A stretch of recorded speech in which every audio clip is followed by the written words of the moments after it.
Senhoras e senhores, eu sou o Tadeu Rodrigues, esse é o podcast literário Rabiscos. Obrigado você que chega mais essa terça-feira aqui comigo. Muito obrigado quem curte, quem compartilha.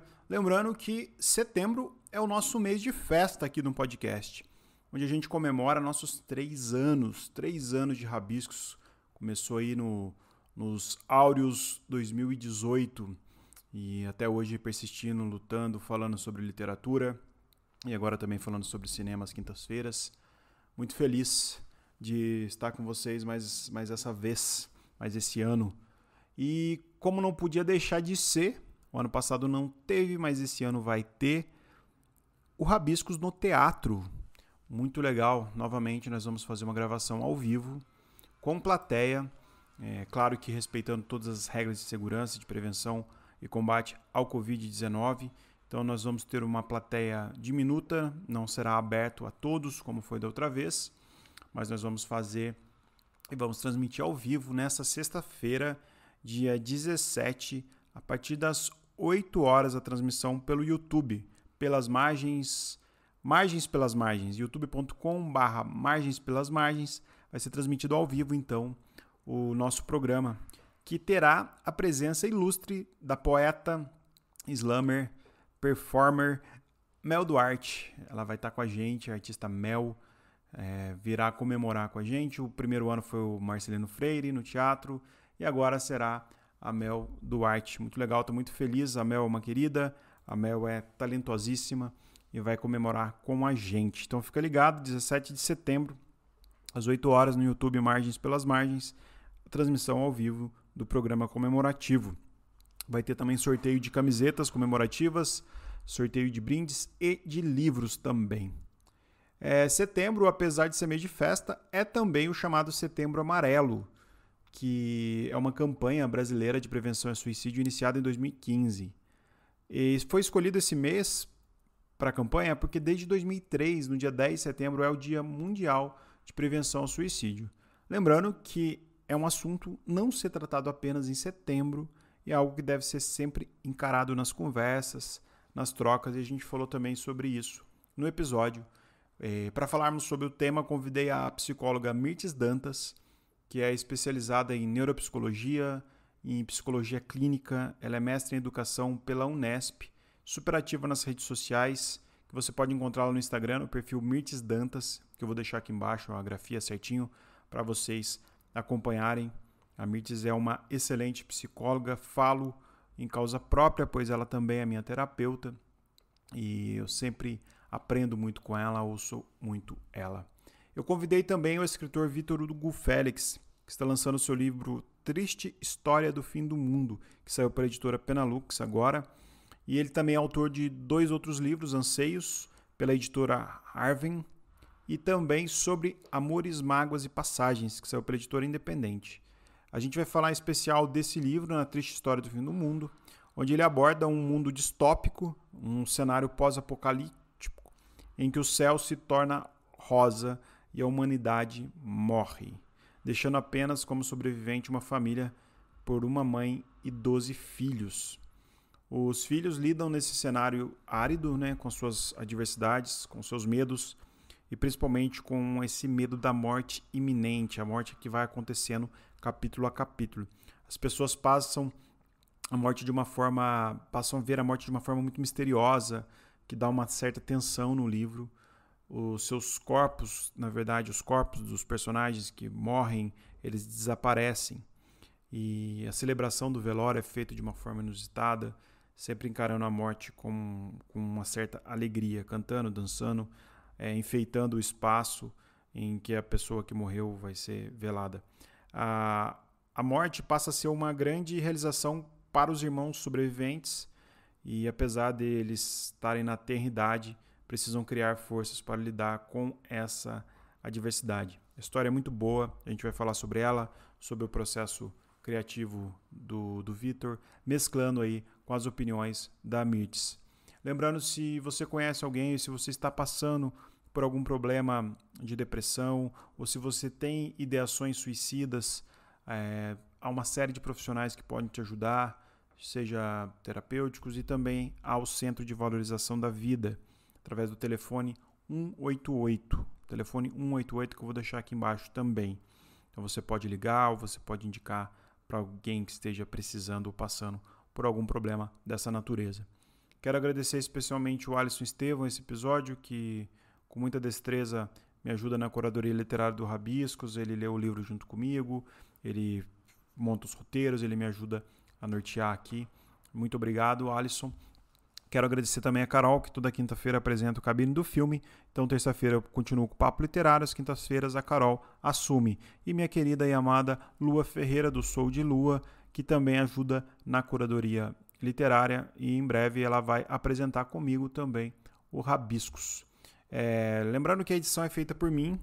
A gente teve um probleminha no microfone da Mirtes, que estava saindo um pouco chiado, mas eu consegui diminuir bastante esse chiado e eu acredito que não vai prejudicar o entendimento e o discernimento do episódio. Beleza? Espero que vocês gostem e vamos ao papo.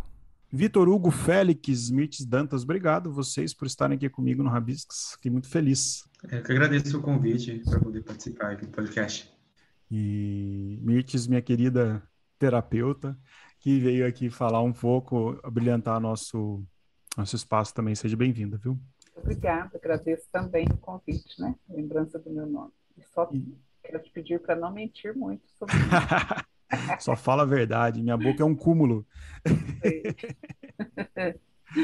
Hoje a gente está em setembro, né? É o mês aí o mês amarelo, chamado mês amarelo, que é a cor que simboliza prevenção ao suicídio. Quando a gente fala sobre isso, é um tema que vira e mexe, já esteve na minha vida de alguma forma. Tive amigos que se mataram. Tem um romance sobre esse tema também, Entrelaçadas, que inclusive saiu pela mesma editora do Vitor, do querido Tonho e do Wilson, a Penalux. E eu gosto de tratar esse tema porque o público do Rabiscos é um público predominantemente jovem e é um público que gosta de literatura, que gosta de arte, e são pessoas sensíveis. Então, sempre que eu converso com as pessoas que ouvem, eu tenho esse contato com eles e eu sei quantos conflitos e quantas angústias tem. Então, eu acho que isso é uma coisa muito boa. E para a gente começar o papo, eu queria ouvir do Vitor como que foi escrever o seu romance. Queria que você falasse um pouco do seu romance, apresentasse ele para a gente, e como que foi esse conceito de morte tão presente no livro, sem dar grandes spoilers, mas uma distopia, né? Esse conceito de morte que tem no livro, como que ele veio na sua vida e como que isso se transformou em arte? O livro, a ideia do livro surgiu de uma forma muito aleatória, na verdade, né? Foi em 2018, estava voltando do ônibus, voltando para casa de um evento, e passei de ônibus na frente de um lugar que parecia ser um centro cultural, e parecia ter um cartaz de uma peça de teatro lá. Aí eu fiquei pensando, nossa, se aquilo fosse uma peça, e a imagem era de uma família sentada no sofá, com umas roupas muito coloridas, uma coisa bem, bem vibrante, assim. Eu fiquei pensando qual que poderia ser o título daquela peça. E aí me veio o nome, Triste História do Fim do Mundo. E a partir daí eu comecei a desenvolver toda a história, né? Que seria justamente de uma família que sobreviveu ao fim do mundo, né? Que está ali esperando a morte e está tendo que viver essas reflexões sobre, né? Como que vão lidar com a morte, o que que é a morte, como que as relações entre eles, né? E os traumas internos, como que eles vão lidar com isso enquanto esperam pela morte, né? E aí esse foi o norte que eu decidi seguir realmente para o livro. Eu sabia que cada capítulo seria focado em um personagem, né? Seriam 13 personagens, cada um focado em um. E aí eu escrevi os 2 primeiros capítulos assim que eu cheguei em casa e detestei. Achei uma porcaria, não fluiu assim, sabe? E eu larguei o livro, eu esqueci completamente.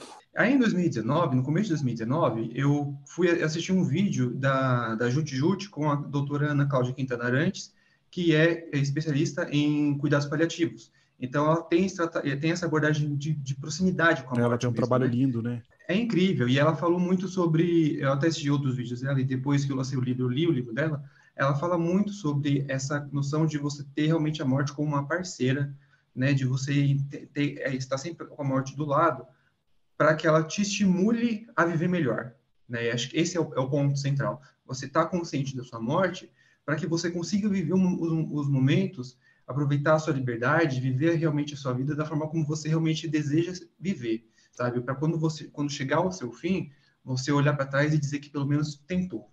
sabe? Isso me tocou muito, assim, esse vídeo, nem pensando no livro, nem nada, me tocou na minha vida pessoal mesmo, sabe? Eu fiquei muito motivado, sabe? Teve um período, assim, que eu vivi muito bem por conta desse vídeo.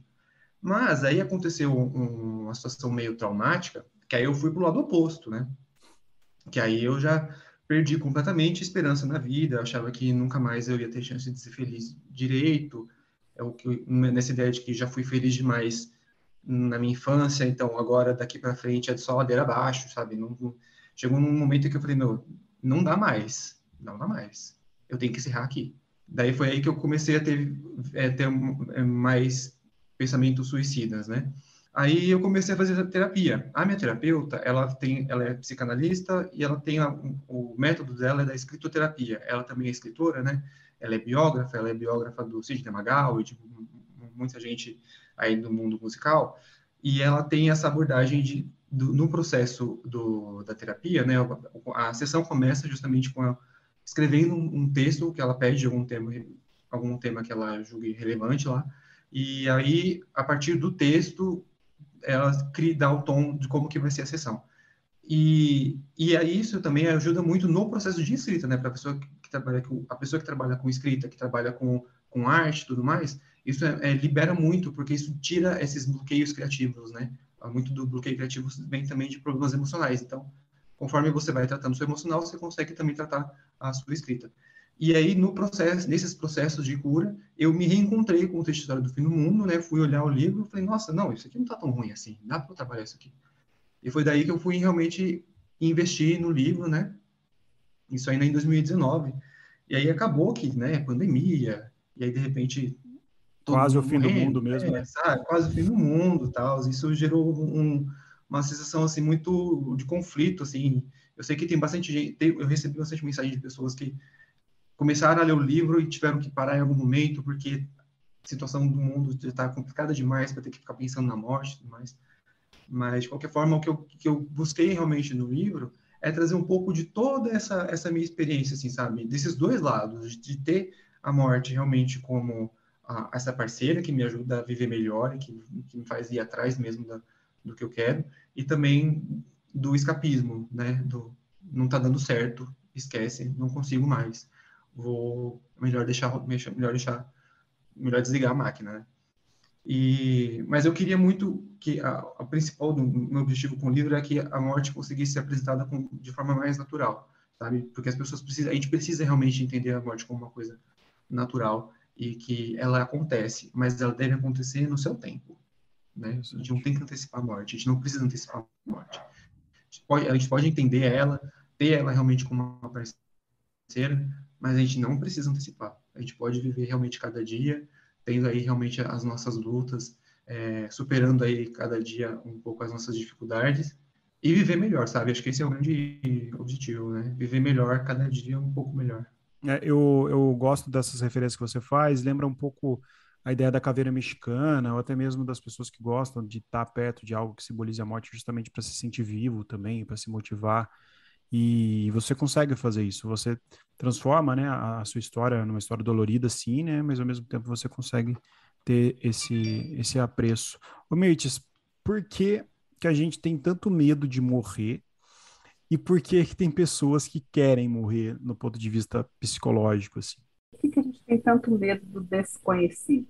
A morte é algo que ninguém sabe exatamente o que é. E você olha para a morte aqui desse mundão pragmático, ela é a cessação, né, da existência, é a cessação da vida. Ninguém sabe se após a morte existe vida, como algumas religiões propõem. Ninguém sabe se após a morte não existe nada, como a doutrina materialista afirma. Mas muitas pessoas veem na morte o fim, no caso da pessoa que pensa em suicídio, o fim da dor, né? E na nossa cultura, nós não somos ensinados a viver com a dor. Nós somos ensinados a buscar o prazer a qualquer custo e temos muita dificuldade em lidar com a dor, assim como temos de lidar com a morte, porque não nos é permitido pensar, falar, sentir, agir sobre a morte. O suicídio é um ato extremamente condenado socialmente, religiosamente. E a morte em si, na verdade, ninguém tem nenhuma resposta, né? O que é a morte? Assim? O que para você é morrer? Muitas vezes a morte é uma solução. A morte é uma fuga, a morte é um fim natural da vida, faz parte da nossa condição humana, a nossa finitude, que é uma coisa com a qual nós também temos muita dificuldade de lidar. Por isso, inclusive, que a maioria de nós não pensa sobre a morte, né? Isso que o Vitor trouxe é bem interessante, né? Essa proposta de você pensar na morte como uma companheira, como alguém que anda do seu lado e que é uma companheira que fica te lembrando o tempo todo, viva a sua vida, porque em algum momento eu te levo, né? Então, existe uma dicotomia, existe uma grande dificuldade. As pessoas ou endeusam a morte como uma solução mágica, ou as pessoas ignoram a morte como uma possibilidade natural na vida. E é um assunto tabu, que religiosamente é alimentado todo um mito, todo um mistério, né? Todo um exercício de poder. Algumas religiões, né, praticam rituais, né, cuidando da morte, ou tentando preparar a pessoa para a morte. Então, é um tema que eu acredito que, pelo desconhecido, pelo que traz de inexorável, é inevitável, você vai morrer, ponto. Então, é algo que também traz para nós uma consciência da nossa impotência. Eu estou aqui neste momento falando com vocês, achando que posso dizer alguma coisa sobre a morte, eu posso, em 30 segundos, estar morta. E essa possibilidade, eu não tenho como lidar com ela, eu sou impotente. Eu e todas as pessoas. Você não pode, né, prever, você não pode saber se você vai morrer rápido ou não, a menos que você escolha morrer. Fazendo um gancho, Mirth, Pensa, só para você continuar, eu quero, só porque eu acho que vai caber bem dentro do que você está falando. Esse ato, o ato, né, do suicídio, né, de tirar a própria vida, ele é muito falado assim, você falou do tabu, mas eles falam assim, notícia de suicídio não pode se dar, né? Nós tivemos o caso do livro do Sofrimento do Jovem Werther, do Goethe, que estimulou suicídios. Nós tivemos recentemente uma discussão sobre a série 13 Reasons Why, também, que estaria estimulando. Por que as pessoas se sentem estimuladas? Por que há essa onda? Assim? Como que é isso? eu acho que tem alguma coisa a ver com identificação, mas eu acho que também o suicídio é um assunto tabu, é um assunto que durante a vida inteira, né, eu pelo menos, eu tenho 59 anos de idade, e hoje, nessa altura, eu até consigo falar sobre suicídio com transparência, pela minha profissão e pela minha postura pessoal mesmo diante disso, mas até pouco tempo atrás a gente não podia falar de suicídio, né? Fazer um programa como esse que você está fazendo, levar esse tipo de discussão, de informação, não era de bom tom, não era bom, porque entendia-se que quanto mais se falava de suicídio, mais estímulo estava se dando para as pessoas se suicidarem. Hoje, a própria comunidade científica já contesta essa teoria e, ao contrário, né, estimula que a gente fale sobre o suicídio. A própria criação dessa campanha Setembro Amarelo, em 2015, ela é uma tentativa, né, de abrir esse assunto, de abrir essa caixa preta, de mostrar para as pessoas que existem dores, né, que existem situações pessoais que levam a pessoa a escolher, sim, desistir da vida. E aí eu tenho que falar do ponto de vista da minha praia, que é a saúde mental. Eu não sei falar de outro ponto de vista, né? Mas o que acontece, Tadeu, é que essa dificuldade para se falar do suicídio é um dos fatores de agravamento, né? Não, ao contrário do que se pensa, falar do suicídio não estimula. É lógico que essas obras, esse livro, essa série que você citou, são abordagens que podem provocar uma reflexão que leve alguém a dizer, tá vendo, é isso aí, ó, é possível, o suicídio é bom sim, o suicídio vale a pena. Mas isso, sabe, isso aí está permeado por toda uma visão de mundo, por toda uma subjetividade, né, daquela pessoa. Então, tem pessoas que vão ver um tipo de literatura ou um tipo de série assim e vão abominar a ideia do suicídio. E vão ficar tão chocadas, tão, né, e não vão querer. Tem outras pessoas que vão ver nesse tipo de conteúdo um estímulo, uma identificação, e vão ver ali uma forma de se expressar, e vão, às vezes, copiar aquilo, né? E a gente tem muitos grupos de estímulo ao suicídio na internet, muito, e é chocante o conteúdo, é uma coisa que você, né, você olha e fala, gente, existe isso e é realidade, é fato, e muitas pessoas vão se suicidar e vão aprender aqui como se suicidam. A nossa primeira tendência é querer evitar o suicídio, pela nossa própria incapacidade de lidar com a dor daquela pessoa que está se matando, né? E quando alguém se mata, não sei se alguém de vocês já viveu essa experiência de perder alguém querido, né? Alguém que tem Eu já. importância, que tem significado na sua vida, o susto, o choque, o inconformismo, o medo é muito grande, porque mexe com algo que a gente vem de uma cultura judaico-cristã que sacralizou. Se você olhar bem, suicídio é um ato considerado pecaminoso, né? É um ato proibido socialmente. Por que que a gente tem que evitar o suicídio? Por que que a gente tem que prevenir o suicídio? Porque a gente tem essa conotação do suicídio como algo errado, ruim. E aí, se a gente quiser fazer assim, um contraponto, a gente pode pensar que evitar o suicídio é evitar o direito de alguém fazer o que escolheu para si. Então, essa discussão ela é muito vasta, ela é muito ampla. Eu acredito que a gente não pode fugir dela. E em algum momento a gente tem que olhar para o suicídio como algo que precisa também ser compreendido com um pouco mais de naturalidade. O tabu Não talvez sei que atrase rumo a tudo. nossa conversa, exato, não sei que rumo a nossa conversa vai tomar, mas é uma ideia que até pode parecer indefensável, só que o suicídio é, em última instância, um ato de vontade do sujeito. Por Certo. isso que as pessoas que tentam evitar que alguém se suicide se sentem muito culpadas, se sentem muito mal quando não conseguem evitar, né?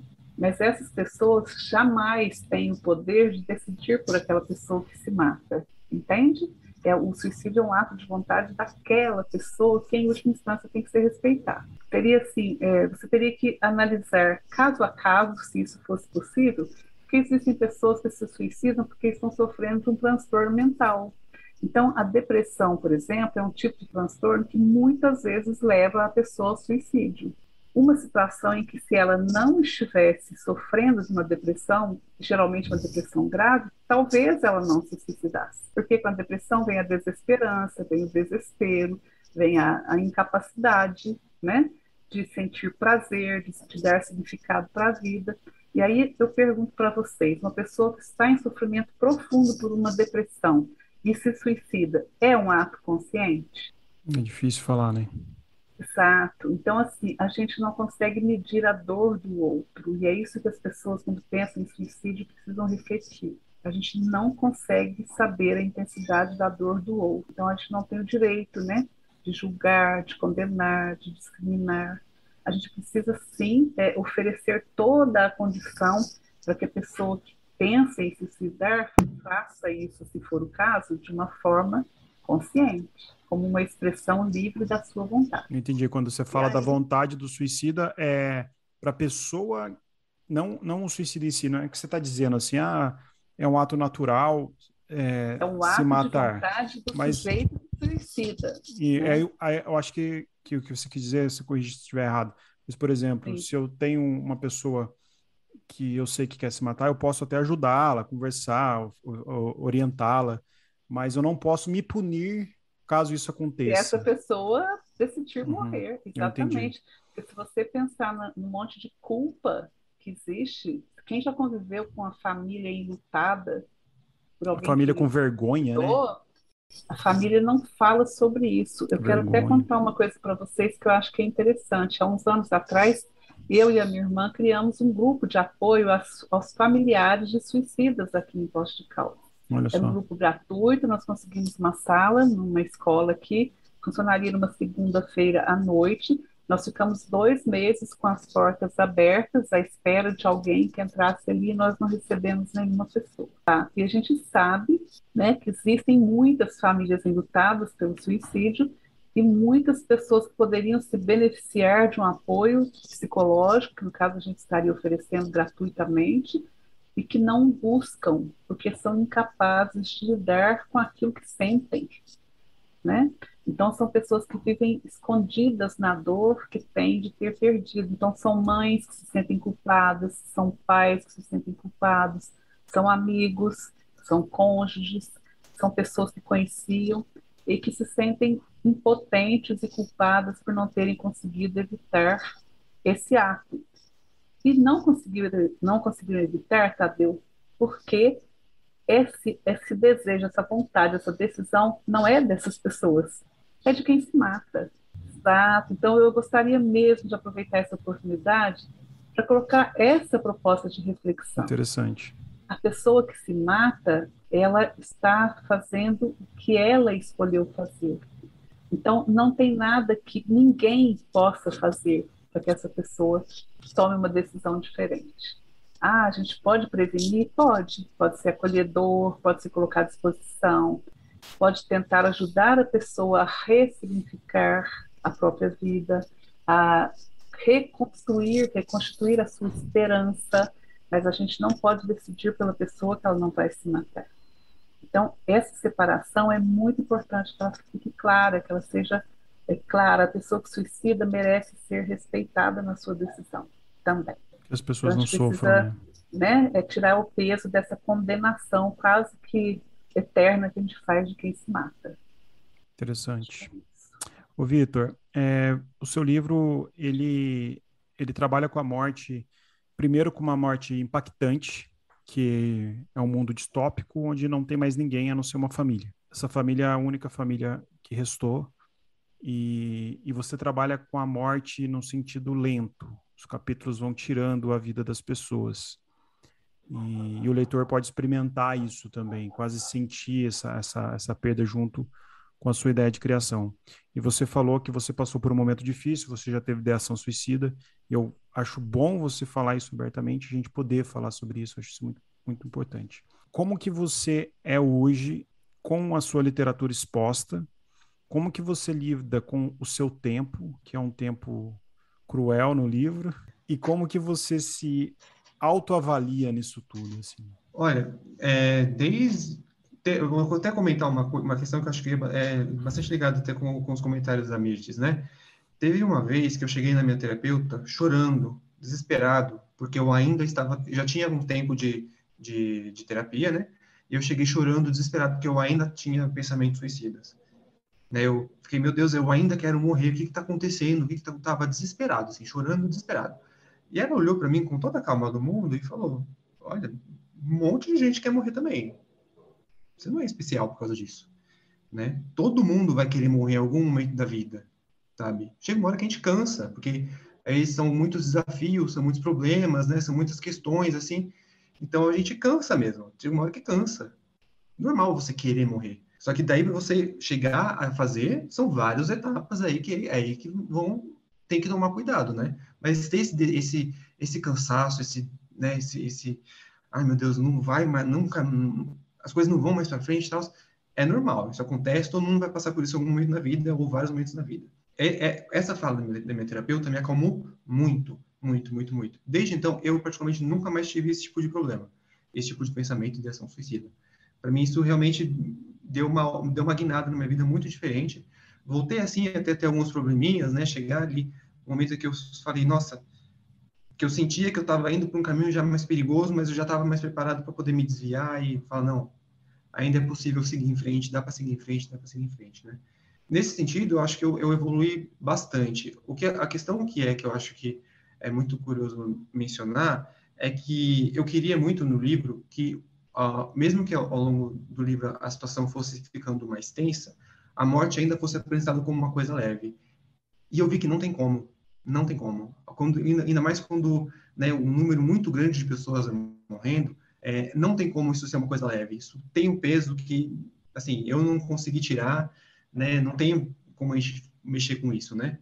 E, posteriormente, mesmo tendo escrito um livro sobre a morte, né, tudo mais, quando eu tive que lidar com a morte de uma familiar minha, da minha avó, né, eu vi que todo o preparo no mundo, toda a base teórica, terapia, que não sei o que, ainda não prepara a gente para a morte real, que é quando alguém que você ama morre, sabe?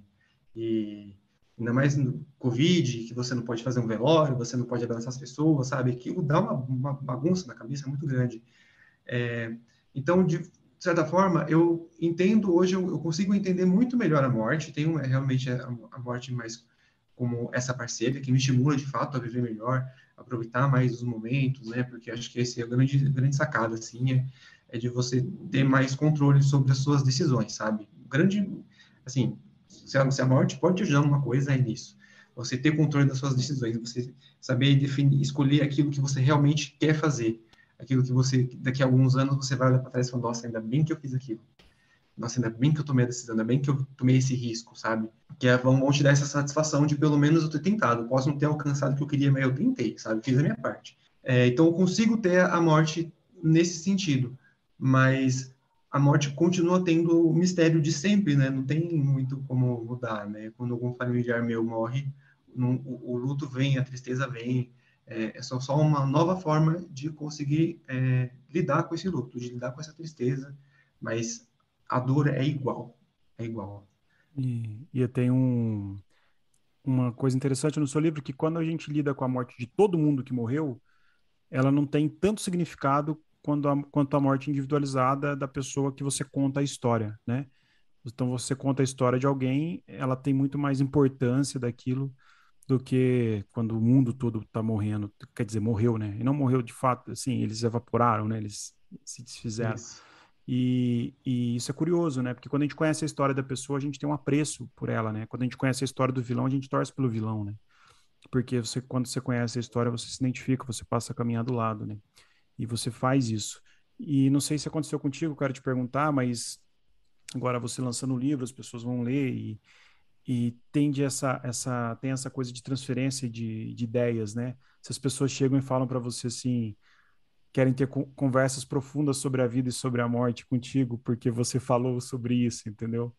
Como que você conversa hoje sobre isso com as pessoas? Porque você está muito resolvido, aparentemente, dentro de você, em ter a morte como uma mola propulsora, um motor de combustão aí que vai te colocando para cima, mas as pessoas não, né? Como que você chega nisso sem ser sombrio, sem ser uma pessoa depressiva, sem ser uma pessoa que vai trazer uma carga pesada nisso? Eu tento ser uma pessoa leve de modo geral, né? Eu acho que eu sempre, o livro, apesar de ele ter né, ele aborda um tema muito mórbido, né? A morte, né, tem esse peso, mas de modo geral na minha vida eu sempre tento ser uma pessoa bastante leve. Talvez por isso ainda não tenha chegado tanto pessoas com muitas discussões filosóficas assim, né? Mas uma coisa que eu observo que é muito interessante é que quando as pessoas vêm falar para mim do livro, geralmente elas vão se identificar com coisas bastante diferentes uma da outra, sabe? Por exemplo, uma das personagens do livro, a Mahara, no caso, que ela tem muito medo dos irmãos morrerem. Então, ela tenta fazer com que eles sobrevivam a todo custo. Tem essa luta contra a morte muito intensa. E a minha mãe se identificou com ela. Ela veio me falar, é a Mahara, que não sei o quê. Então, porque a minha mãe também tem muito disso, né? Ela tem essa postura de querer cuidar demais dos outros e de abrir mão de si mesmo para poder ajudar os outros e ficar nessa luta eterna, assim, né, de se desgastar completamente para poder com que os outros sobrevivam, né? E agora tem outras pessoas, outros amigos que já leem, que já me puxam para outros personagens, né? São personagens muito diferentes, cada um lida com a morte de uma forma muito diferente também, né? Então, pelo menos era isso que eu queria retratar. E aí, então, quando as pessoas leem, o que cada uma pega é muito único. Isso, às vezes, até me assusta um pouco quando eu penso no risco, né, nessa responsabilidade que tem de você falar sobre morte, falar sobre o desejo de morte e tudo mais, porque a gente realmente não tem controle sobre como que as pessoas vão lidar, né? Então, haveria o risco de alguém ler o livro e querer se matar por causa do livro, né? Haveria esse risco. Só que, ao mesmo tempo, eu não tenho controle sobre isso.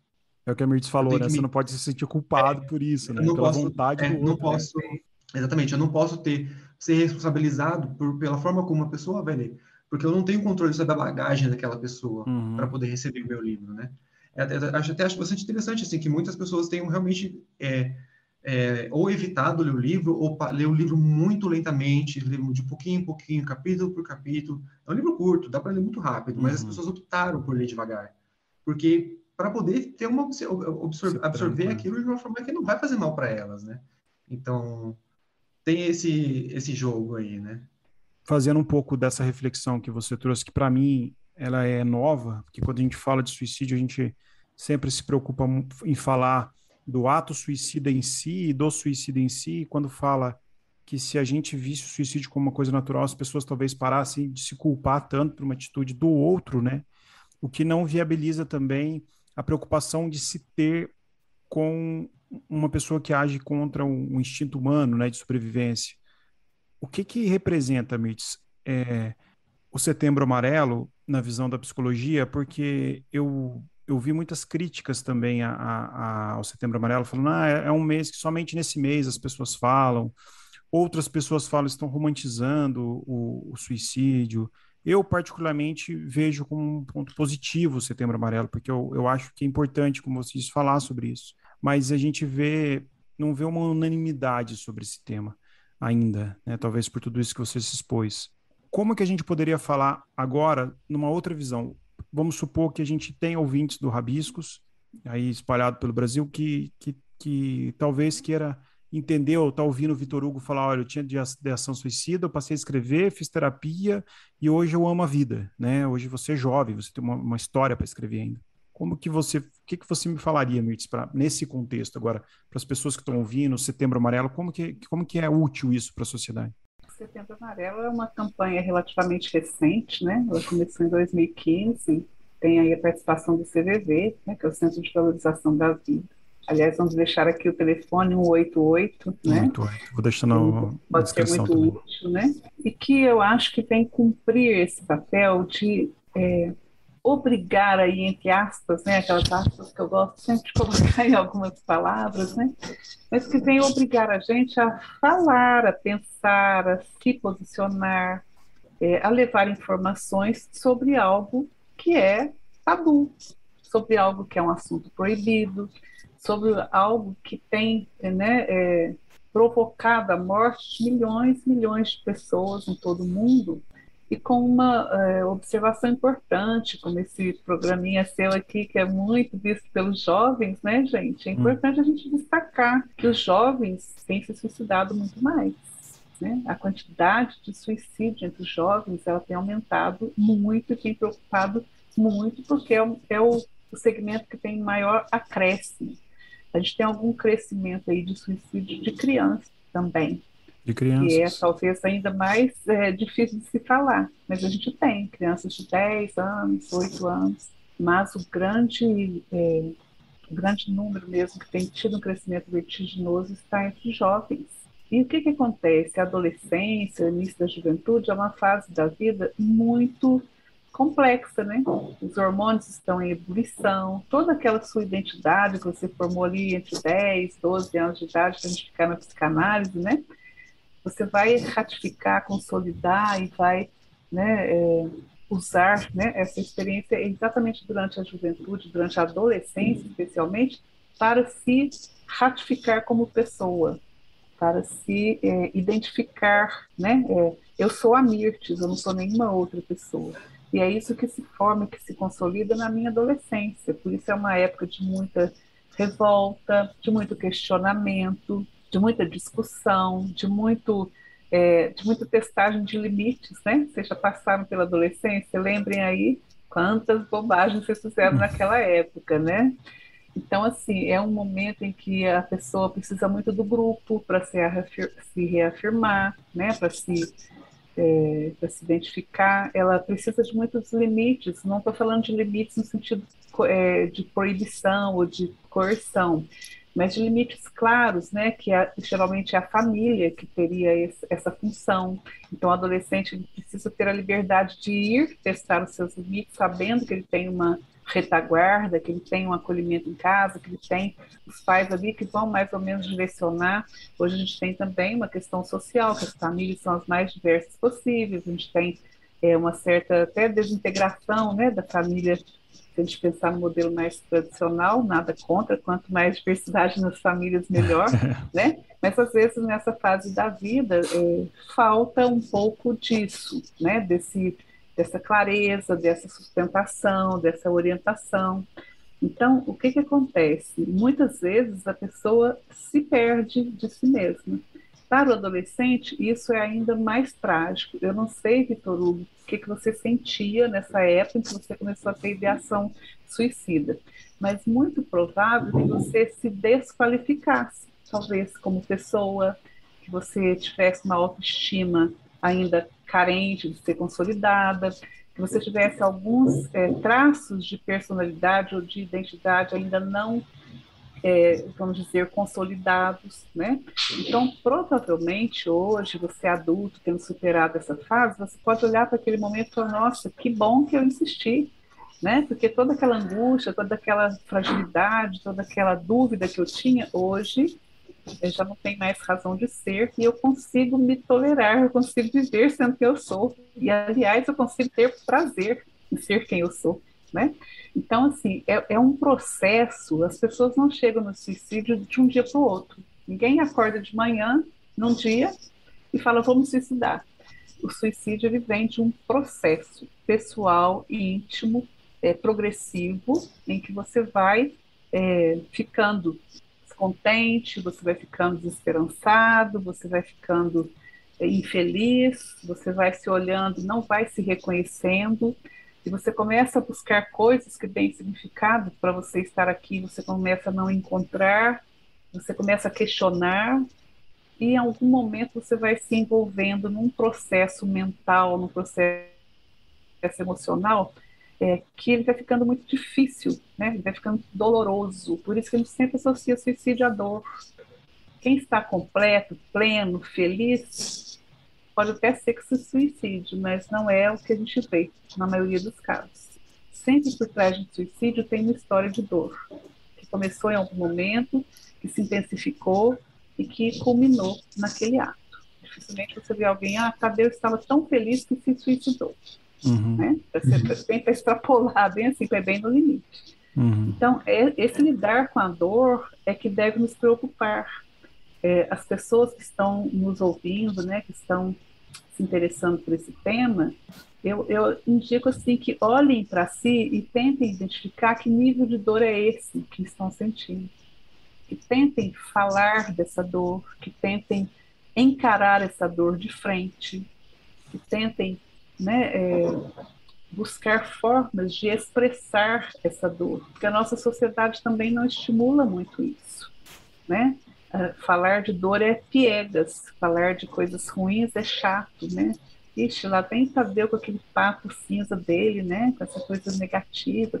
Então, assim, a gente tem que ter muito cuidado com isso, né? Com o nível de dor, com o nível de desencanto, com o nível de insegurança que as pessoas vivem. Quanto mais jovem, quanto mais próximo da adolescência, como característica do próprio desenvolvimento humano, tá, gente? Isso é da nossa natureza. A adolescência é uma fase mais frágil, vamos dizer assim, nessa questão da formação da identidade da identidade e da segurança, né? Às vezes você olha para você de 4, 5 anos atrás e fala, nossa, como eu era boba, né? Como eu era ingênua, como eu dava importância a coisas que não tinha. E às vezes a pessoa se suicida porque quando ela está neste momento de se achar boba, de se achar sem valor, de se achar, né, muito pequenininho, ela não imagina, né, que o movimento da vida é que faz crescer. Não é fugir da vida que faz você se curar, é você encarar, né, você enfrentar, é você buscar saídas, né? Você teve uma terapeuta muito feliz, né, que soube mobilizar você, mas quantas pessoas ainda não procuram a terapia? Do preconceito, do tabu, do medo, porque mexer dói, não dói, Vitor Hugo? Conta Nossa. aí. Quantas dores você viveu naquele divã? É muito curioso tudo que você tem comentado, porque é justamente assim, né? A primeira vez mesmo que eu tive pensamentos suicidas, eu tinha 13, 14 anos. E é justamente, eu sou homossexual, minha família na época não sabia lidar muito bem com essa questão. E isso me trouxe muito problema, muito problema. Só que eu nunca pude, não pude mesmo, né? Viver demais aquela dor ou aquela depressão. Então, eu sempre tive que estar fazendo em alguma coisa. Sempre tive que estar em atividade, em movimento, né? Então, era como se toda aquela dor, né, fosse sempre tendo que ser um pouco abafada em várias épocas da vida. Então, esse sentimento depressivo, né, ele voltava diversas vezes. Mas por eu estar em movimento, eu não me afundava, né? Eu vinha e depois saía, vinha e depois saía. E o que, de certo, tem o seu lado ruim, né, de você não estar vivendo realmente aquilo que você está sentindo, mas tem esse lado bom de não conseguir me afundar. Sempre fiquei num nível ainda meio, né, um pouco seguro para conseguir sair.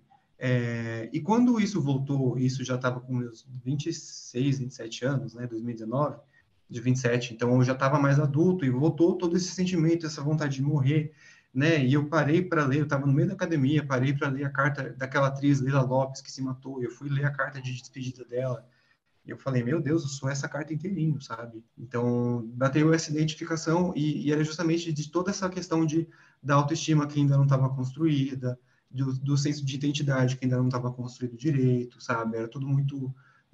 eu tinha acabado de sair do armário para os meus pais estão me aceitando, tudo mais, mas as vivências ainda eram todas muito recentes, era tudo muito confuso, tudo muito atrapalhado, sabe? Então, eu não estava conseguindo administrar emoção nenhuma. E aí que eu falei, ou eu procuro ajuda profissional, ou eu vou surtar de vez aqui, né? E graças a Deus eu consegui encontrar aí realmente uma boa profissional que conseguiu me guiar nesse processo, né? E me fazer realmente me encontrar aí com a minha vida e buscar todas essas bases, né? Para que eu conseguisse realmente me livrar. Porque não é só você chegar na terapia, você tá com vontade de morrer, e a terapeuta vai lá e não para de ter vontade de morrer, né? Assim, existe todo um trabalho de base, né? Tem todo um trabalho de base. Eu fui chegar na minha terapeuta, os assuntos que eu falei nos 2 primeiros meses da terapia não tinha nada a ver com a minha vontade de morrer. Não tinha nada a ver. Eram outras questões que estavam, assim, muito mais primitivas, mas que eram ali o alicerce realmente para minha identidade, para minha autoestima e para que eu realmente conseguisse dar novos passos, e aí a vontade de morrer isso já é um problema muito menor diante de outras questões que eu tinha ali na minha vida, sabe? Então, é um longo caminho, mas que honestamente, vale muito a pena percorrer, sabe? É difícil pra caramba, você vai cutucar muita ferida, muita coisa que você tem que mexer, é que nem eu falo com meu pai também tem lá seus probleminhas, né? E eu falo para ele, terapia é cirurgia, né? O remédio, você toma remédio e vai deixando agir. Terapia é cirurgia, é abrir, sabe? É cutucar, tirar o que não presta, botar outra coisa no lugar, sabe? É mexer, demora, dói, mas tem que fazer. Para curar, tem que fazer. Tem que, mesmo se você não passa por um processo, se você não consegue fazer um processo com o acompanhamento de um profissional, por conta de dinheiro, por problema assim, mas que você consiga fazer isso internamente, sabe? Nesse movimento de olhar para si mesmo, de se investigar, sabe? Se conhecer. Que é aí que você consegue realmente criar as bases para se livrar de dores que são mais profundas, sabe?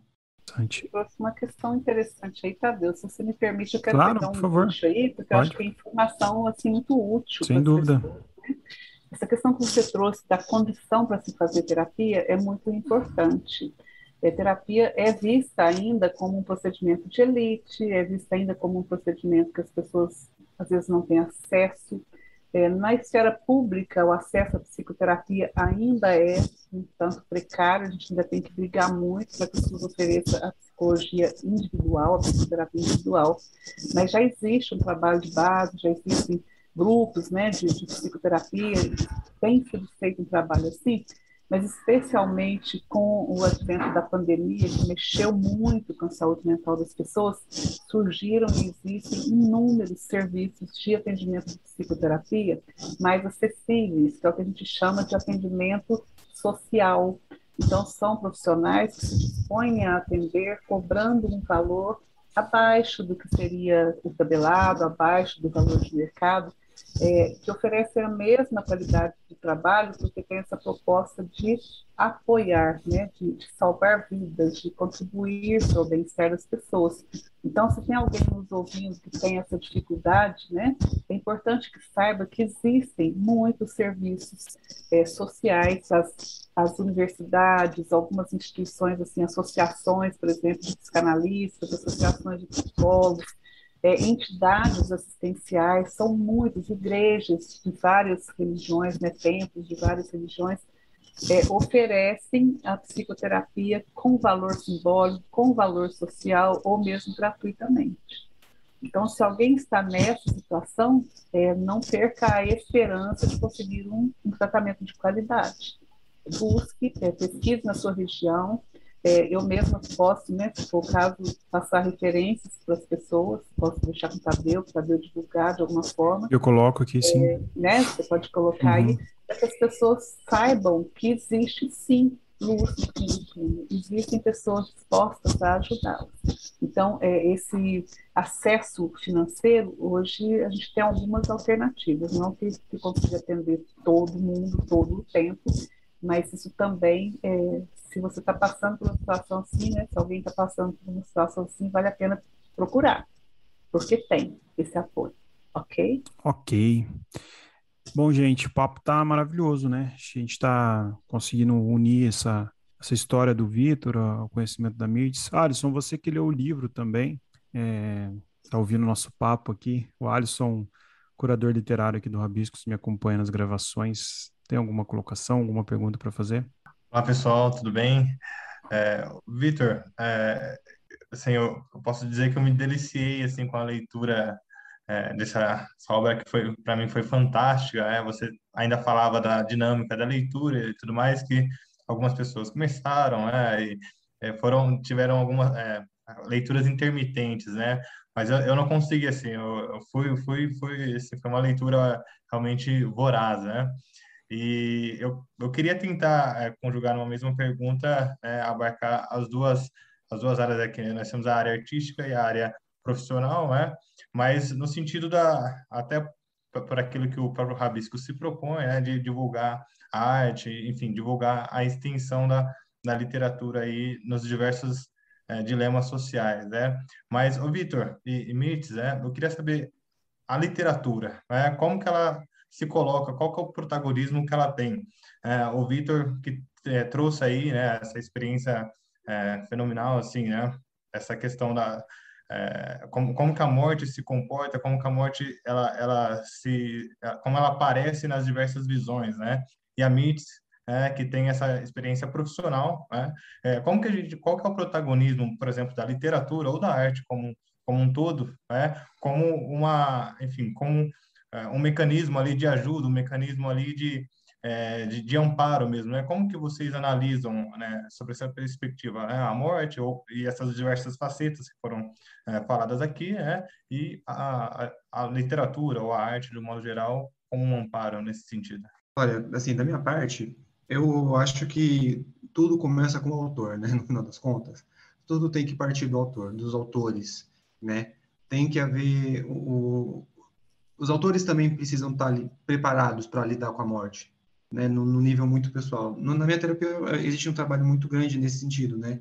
De entender que a arte ela é invariavelmente reflexo do artista. Não tem como, não tem como. Mesmo que ele queira muito disfarçar, eu já quis disfarçar em outros trabalhos meus, mas assim, não tem como. Então, se o autor estiver preparado, se o autor tiver uma visão mais sábia, né, mais inteligente, né, que consiga realmente entender a complexidade desses assuntos, ele vai conseguir transportar isso para o seu trabalho também. Então, é um trabalho que é muito amplo, né, tipo, né, não tem como você de forma meio unilateral, conseguir transformar a literatura para que a literatura consiga lidar com isso, né? É um trabalho muito de social mesmo, para que os próprios autores, né, pessoas que produzem arte, estejam também conscientes do que representa a morte e assim conseguir passar isso para os seus trabalhos, né? Mas eu acho que é importante que a gente consiga ampliar esse debate, tanto no aspecto da literatura, como também da qualidade de vida, sabe, das pessoas, qualidade de vida do autor, qualidade de vida dos artistas, né, porque às vezes, né, lida com emoções e aí às vezes é meio difícil, né, muitas vezes muitos artistas, né, lidam com essas dores do pensamento suicida, do pensamento, né, justamente porque há expectativas aí com a própria arte, as expectativas de sonhos que às vezes não realizou, autoestima frágil e tudo mais, que, enfim, acaba corroborando aí para que o artista esteja fragilizado. E então, se a gente conseguir fazer isso de uma forma mais ampla, né, com que essa conscientização de forma mais ampla, aí a gente consegue realmente consegue fazer difundir uma percepção mais natural e mais saudável sobre a morte e, consequentemente, também sobre o suicídio. Tem vários pacientes que se curaram mais dessa ideação suicida, dessa ideia de morte, por meio da arte, não só da literatura. Eu tenho pacientes que encontraram na dança. Eu tenho um paciente de 16 anos. Você sabe que um rapaz de 16 anos, talentosíssimo, querer se matar, e a dor a intensidade de um trabalho que tem que ser feito para que esse menino se encontre e queira viver, e esse menino hoje está vivo, ativo. Eu sigo ele lá no Instagram, faço questão de curtir tudo que ele está fazendo, e ele se encontrou na dança, né? Dança de rua. Eu tenho pacientes que se encontraram na escrita, essa escrita terapêutica, que chegou a ser publicada em livros, né, que estão aí sendo vendidos. Permeia a vida, e a vida está repleta de arte, e por meio da arte a gente ressignifica a vida, né? Então, quando a gente pensa que a ideação suicida vem dessa perda de significado, vem dessa desesperança, vem dessa incapacidade de ver algo além, né, daquela dor, a arte surge como uma salvação. Essa é justamente a proposta da minha terapeuta, que ela faz escrita terapêutica, né? E ela lançou um livro recentemente. A minha terapeuta se chama Bruna Ramos da Fonte, e ela lançou um livro que se chama Escrita Terapêutica, e em que ela fala sobre como que tem sido esse trabalho de realmente fazer com que as pessoas se encontrem com a vida, né? A partir do trabalho artístico, né? Que a arte, ela tem essa capacidade de fazer a gente de encontrar significado, né? Tudo tem e a dança ainda é incrível, porque ela libera o corpo, né? Tem essa coisa do corpo, de você se sentir mais à vontade com o seu próprio corpo. E às vezes é essa chave que falta às vezes na gente, para que a gente consiga realmente entender o valor que a vida tem, sabe? Então realmente tem esses caminhos aí para a gente poder percorrer. Legal, muito bom falar com vocês. Indo para a reta final, temos um quadro aqui no Rabisco chamado Na Sua Estante, onde eu peço indicações de livros ou de algum texto, alguma coisa que motive vocês para os ouvintes. Uma hora muito aguardada pelos ouvintes, que eu esqueço direto de falar. O Alisson já me mandou um WhatsApp que não esquece Na Sua Estante, que eu vivo esquecendo desse quadro e as pessoas me cobram depois. Falar algum livro que marcou, algum livro que esteja lendo, alguma obra que goste, ou que tenha a ver ou que não tenha a ver com o tema, também tanto faz, mas para o pessoal entender o que vocês gostam de ler. Ó, eu vou deixar 2 livros, tá? Eu vou deixar o primeiro, eu acho que é o melhor livro que eu li esse ano, que é Homens Pretos Não Choram, do Stefano Volpe, que é maravilhoso, um livro Eu não li muito, ainda, muito mas eu bom, quero ler esse livro. que fala muito sobre esse contato do homem com as suas próprias emoções, e é um livro assim, nossa senhora, leitura obrigatória. E ligado ao tema, tenho que indicar A Morte um Dia que Vale a Pena Viver, da doutora Ana Cláudia Quintana Arantes, Ela que é é um livro que fala fantástica. exatamente sobre esse tema. Enfim, acho que para quem está buscando aí uma luz nesse assunto, é uma excelente porta de entrada. Sou muito fã da Ana, muito fã. Ela é incrível. Mitch, e você? E agora, hein? Te Quando eu peguei. penso nos últimos livros que eu li, eu só li psicologia, gente. Pode ser, não tem problema, não. Só psicologia. Mas como você trouxe, Vitor, dessa questão do corpo como um instrumento, essa relação, né, da gente com o próprio corpo, como uma forma, né, de se aproximar de si mesmo, foi mais ou menos isso que eu entendi, né, uma forma de expressão importante, e eu trabalho muito isso com pacientes, e então tem um livro que se chama Escute o Seu Corpo, e desgraçadamente eu não sei falar o nome da autora, ela vai me matar, mas eu estou lendo agora, inclusive, para cuidar de alguns pacientes que estão com essa questão corporal. Eu queria contar para vocês que eu faço dança cigana. Verdade. Como forma de ter contato com o meu corpo. Né? Mitz faz dança. A gente tem que se lembrar, o corpo é o nosso instrumento de expressão nesse mundo, né? E a nossa sociedade, ela é muito racional, né? Descartes fez essa bobagem com a gente, separou, né? Separou a emoção da razão, separou a mente do corpo. Então, essa é uma dica muito bacana, né? Aproxime-se do seu corpo. Não estou falando de malhação, não, viu, gente? Nem academia eu frequento. Eu estou falando de contato, né? Contato sensorial. É você sentir o seu corpo e usá-lo como expressão. E é uma coisa interessante, porque quando eu trabalho com pessoas que têm ideação suicida, em geral, no início do tratamento, eles têm uma postura corporal fechada, em concha, cabisbaixo, trancada, muito com os braços cruzados. E quando você chega num momento maravilhoso da alta, essa pessoa, em geral, está, né, de peito aberto, sorrindo, expressando, né, uma emoção de uma forma muito mais natural. Então, eu fico aí com esse escute. Escute seu corpo. Eu cassei aqui, Jaqueline Egan e Joane Lieberman Smith. É isso? Tá Obrigada, falado, Tadeu. então. Você sempre me salvando. Isso. Obrigado. Obrigado pelo papo. Vocês foram incríveis. Eu adorei falar com vocês. Foi muito importante. Lembrando que sexta-feira vai ser a comemoração do Rabiscos, de 3 anos. Vai ser transmitido ao vivo do Teatro Companhia Bela. Nós vamos gravar do palco. Vai ser muito legal. Vai ter apresentação da atriz e poeta slammer Mel Duarte. Então, quem quiser acompanhar pela internet, só fica ligado. A partir das 8h30 vai ter transmissão via YouTube. Mirtes, Vitor, obrigado por vocês tirarem esse tempo comigo. Alisson, querido Alisson, que está me salvando demais aqui, cuidando dos roteiros, cuidando das leituras. O pessoal que está mandando o livro também, obrigado pelos livros que estão chegando todas as semanas. Eu tento dar o retorno sempre que possível. O Alisson está me ajudando também. A Lua, minha querida Lua, também está me ajudando. E é isso. A você de casa, meu obrigado. E-mails podcastrabiscos@gmail.com. E no Instagram também pode falar com qualquer um de nós. Podcast Rabiscos no Twitter, Rabiscos Podcast. Boa noite a todos, ou bom dia, ou boa tarde.